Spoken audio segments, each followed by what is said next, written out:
আসসালামু আলাইকুম। আজকে আমরা কথা বলবো শিশুর কিডনি টিউমার নিয়ে।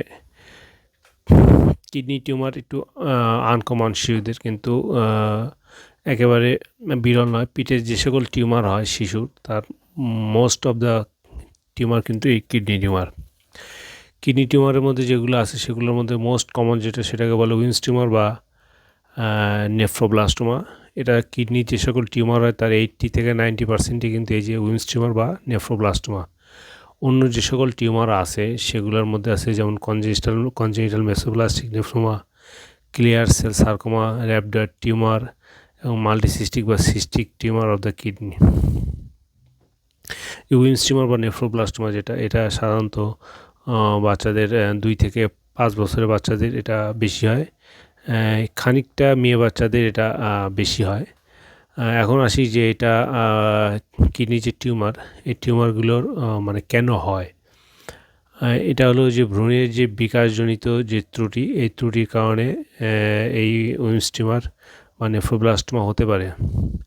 আরেকটা যে আছে যেমন জিনগত সমস্যা, কিছু কিছু জিন এই ক্যান্সার বা টিউমারের জন্য দায়ী। যেমন বেকুইথ কিছু সিনড্রোম আছে এর সাথে রিলেটেড, যেমন ওয়াগার সিনড্রোম, বেকুইথ ওয়াইডিম্যান সিনড্রোম, এগুলাই সাধারণত উইন্স টিউমার থাকে। অনেকে মনে করতে পারে যে বাবা মার কোনো ত্রুটির কারণে এটা হয়েছে কিনা। বাবা মা খাওয়া দাওয়ার কোনো কিছুর সাথে কিন্তু এটা টিউমারটা রিলেটেড না।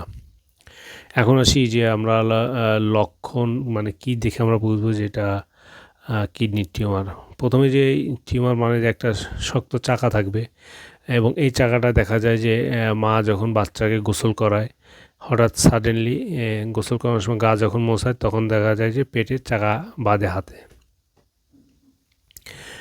আরও যেসব সমস্যাগুলো থাকে, যেমন প্রস্রাবের সাথে রক্ত যাওয়া, পেটে চাকার সাথে পেট ব্যথা, জ্বর, বমি বমি ভাব, ওজন কম, এগুলা থাকতে পারে। আরেকটা যেটা হলো যে প্রেশার বেড়ে যেতে পারে। এখন আসি যে আমরা কী কী পরীক্ষা নিরীক্ষা করে আমরা এটা বুঝবো যে এটা আসলে কিডনি টিউমার কিনা। প্রথমে একটা আলট্রাসোনোগ্রাম করব। আলট্রাসোনোগ্রাম করলেই মোস্ট অফ দ্য বোঝা যায় যে এটা আসলে কিডনির টিউমার নাকি অন্য কোনো অর্গানের টিউমার। এটার পরে আমরা যেটা করি সিটি স্ক্যান বা এমআরআই করি। সিটি স্ক্যান বা এমআরআই করলে ওটার মানে অ্যানাটমিটা খুব ভালো বোঝা যায়, কত দূর থেকে কত দূর পর্যন্ত এক্সটেন্ড সেটা বোঝা যায় এবং গ্রেডিং করতে সুবিধা হয়।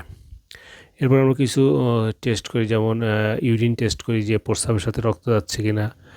তারপরে 24 আওয়ার্স ইউরিনারি ভিএমএ করি। এটা আরেকটা আছে যে নিউরোব্লাস্টোমা আছে যেটা কিডনির উপরে হয়, সেটা কিনা সেটা থেকে এক্সক্লুড করার জন্য এটা করি। ফাইনাল আমরা ডায়াগনোসিস যেটা করি সেটা হলো যে হিস্টোপ্যাথোলজি। হিস্টোপ্যাথোলজি মানে আমরা কিডনি টিউমারটা যখন কেটে ওটা বায়োপসিতে পাঠাই, ওটা যে রিপোর্ট আছে সেটা হলো ফাইনাল ডায়াগনোসিস।